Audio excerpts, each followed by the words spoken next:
The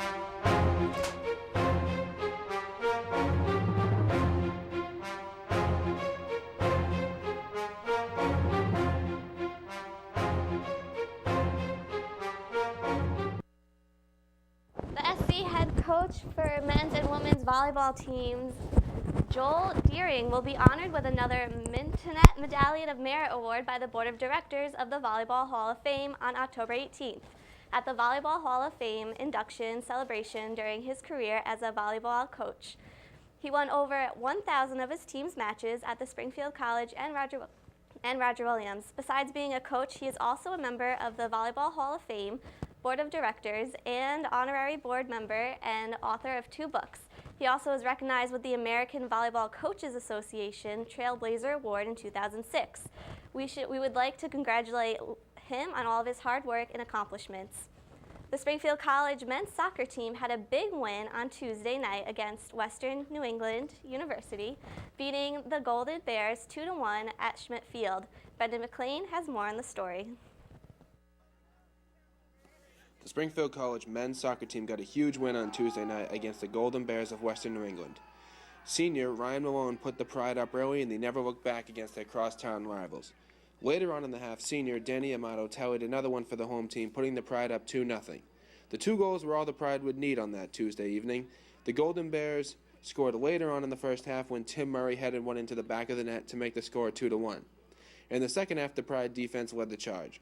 Sophomore goalie Billy Schmidt played amazing. His biggest save came with 7 minutes left in the game when he dove across the crease to keep the ball from passing the line. That goal would have made it 2-2. Overall, the Pride won the game 2-1. The Pride outshot the Golden Bears 13-10. With the hard-fought victory, the Pride moved to 7-2 on the season, 1-1 in New Mac play, and will host New Mac rival Clark at 2:30 p.m. on Saturday afternoon at home in a big game. For SCTV3, I am Brendan McLean. The Springfield College football team suffered their first defeat of the season at Rochester this past Saturday, 36-35.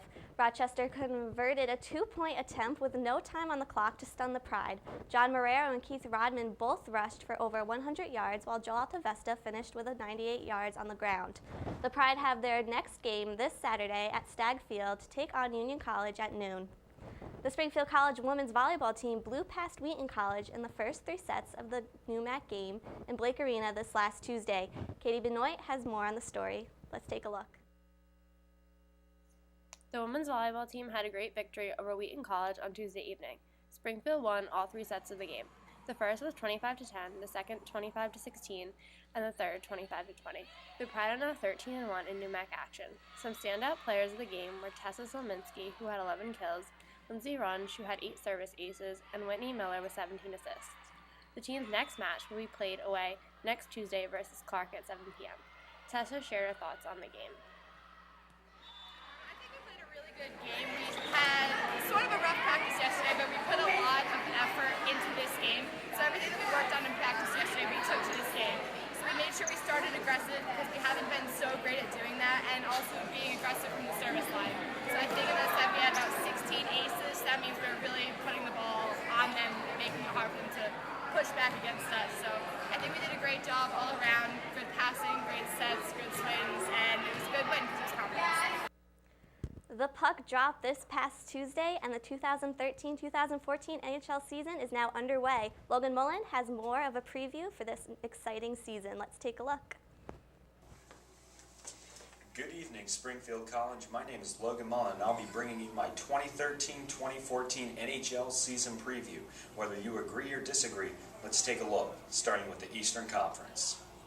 In the Atlantic Division, expect to see the Boston Bruins in first, the Detroit Red Wings in second, Montreal Canadiens in third, followed by the Ottawa Senators in fourth, and then the Maple Leafs, Sabres, Lightning, and Panthers in the cellar of the Atlantic. The Bruins lost Nathan Horton and Andrew Ference, among others, this summer, but most of their franchise players are back, and they also brought in Jerome McGinley and Louis Eriksson. Aside from the signing of Stephen Weiss and Daniel Alfredson, Detroit stayed relatively quiet this offseason, content with their current in-house options. In the Metropolitan Division, the Pittsburgh Penguins should end up in first, followed by the Islanders, Blue Jackets, and Rangers. In fifth would be the Washington Capitals, succeeded by the Devils, Flyers, and Hurricanes. Aside from signing Rob Scuderi, Pittsburgh appeared content with their team for the most part, despite being swept by Boston in the Eastern Conference Finals last year. Now to the Western Conference. In the Pacific, the LA Kings should be in first, closely followed by the Anaheim Ducks, then the Sharks and Alex Thomas's Oilers. Vancouver will come in fifth, then the Phoenix Coyotes and Calgary Flames. Major signings were few and far between in the Pacific, but expect quite a bit of drama in Vancouver with the signing of head coach John Tortorella. Mixing him and a frustrated Roberto Luongo will be a volatile yet interesting mix.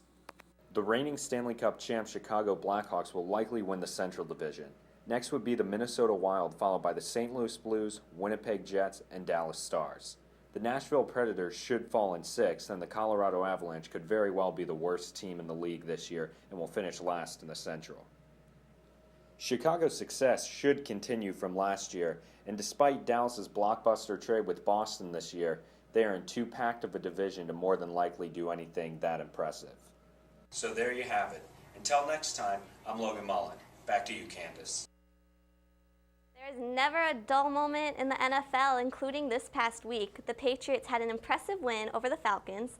The Seahawks had a big comeback against the Texans, and the Broncos blew out the Eagles, and the Saints dominated the Dolphins. Barry Dubois has more on what happened during Week 4 in the NFL. Week 4 in the NFL started with the New England Patriots going to the Atlanta Falcons and beating the Falcons 30-23, and an impressive win by the Patriots.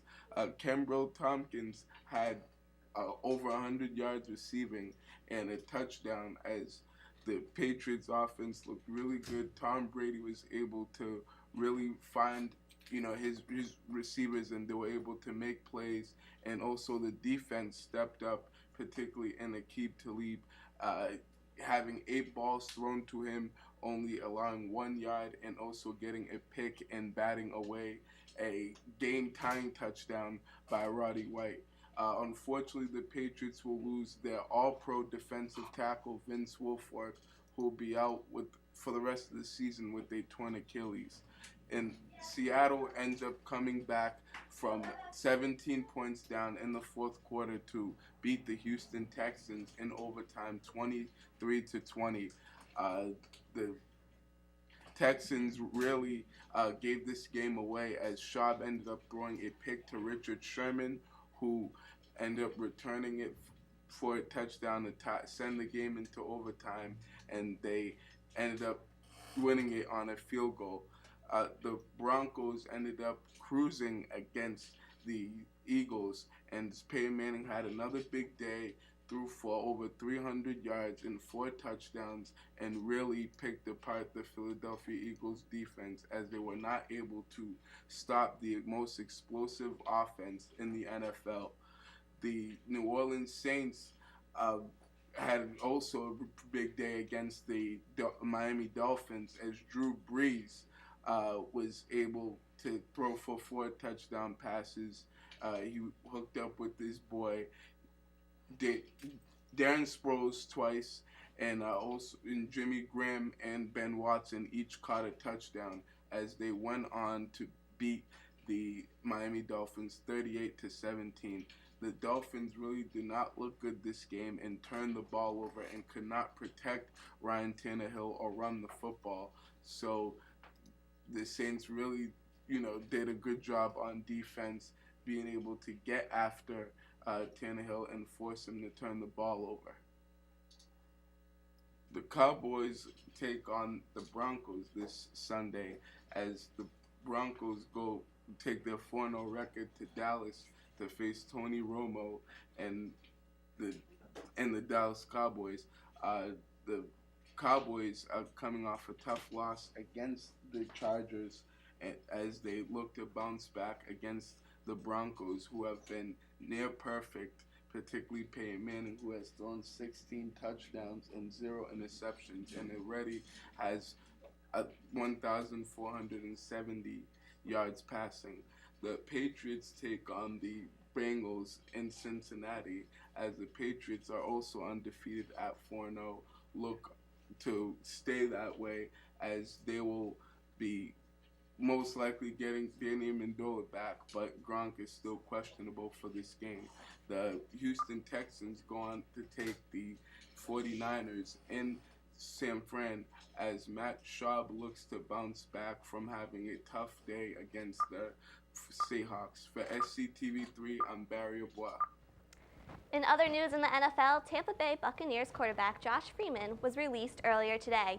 General Manager Mark Dominic contacted all 31 teams in the past few weeks in an effort to trade Freeman.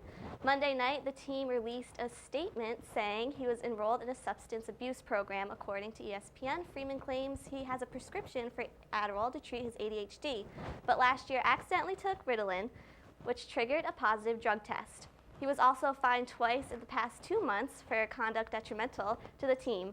Dominic was quoted as saying, "We made a decision today to release Josh Freeman. We appreciate his efforts over the past 5 seasons, but we felt this was in the best interest for both him and the team. Best luck to both of Freeman and the Bucs this season." Well, that is all I have for sports for this week. I'm Candace Tibbetts. I hope you all have a wonderful weekend. Well, that's all that's going to do it for this week's episode of SCTV3. Thank you to our wonderful behind-the-scenes cast, to our reporters, and, of course, my co-host, Bree Hill. Make sure to tune in to next week's broadcast, same time, same place, knuckleheads. For SCTV3, I'm Alex Thomas.